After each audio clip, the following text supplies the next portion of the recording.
The revenue f of x in dollars that the company received from the sale of product A is given by the function f. Technically, this function should be on the top, so I'll just rewrite it as f of x equals negative 500 x squared plus 25,000 x, where x is the unit price. So let's just draw a rough sketch of the graph.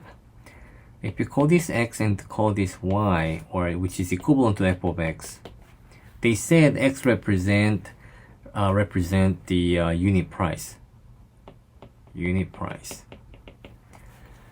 of the product. So it will be in dollars.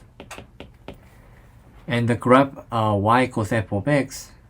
Oh, actually, and f of x is in dollar as well. And this is the revenue.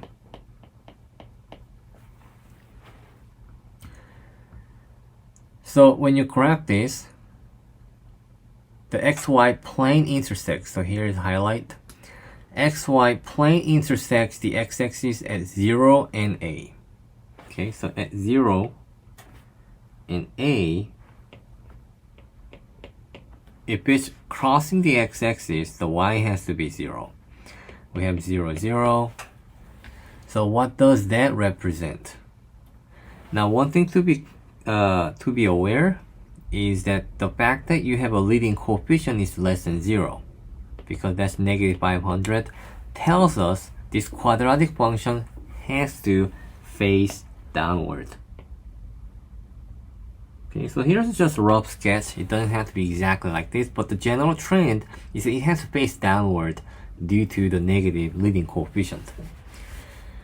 So the question is, what does this A, what does this, the one I just highlight, represent? Well, it's the x-intercept. A equals x-intercept. X-intercept. And we need to look at the choice that involves the x-intercept. The revenue in dollars when the unit price of product is 0. Okay, that's true about x-intercept, but not in the context of A, so A is wrong. B, the unit price in dollars of the product will reach the maximum value or revenue. That's talking about this point here, which has nothing to do with the given A. So B is out. C, the unit price in dollars of the product that will result in the revenue of $0. Okay, that is true, right? The unit price is in the x-axis. So the A represent when the revenue goes 0, because that's what the x-intercept is. Right now, the horizontal line along the x-axis will give you 0 revenue, because you're at the rock bottom here. So C is good. D, the maximum revenue in dollars. No, that's going back to this point again, maximum value. Instead of X, this time it's asking for Y. So we eliminate A, B, and D. The correct answer should be C.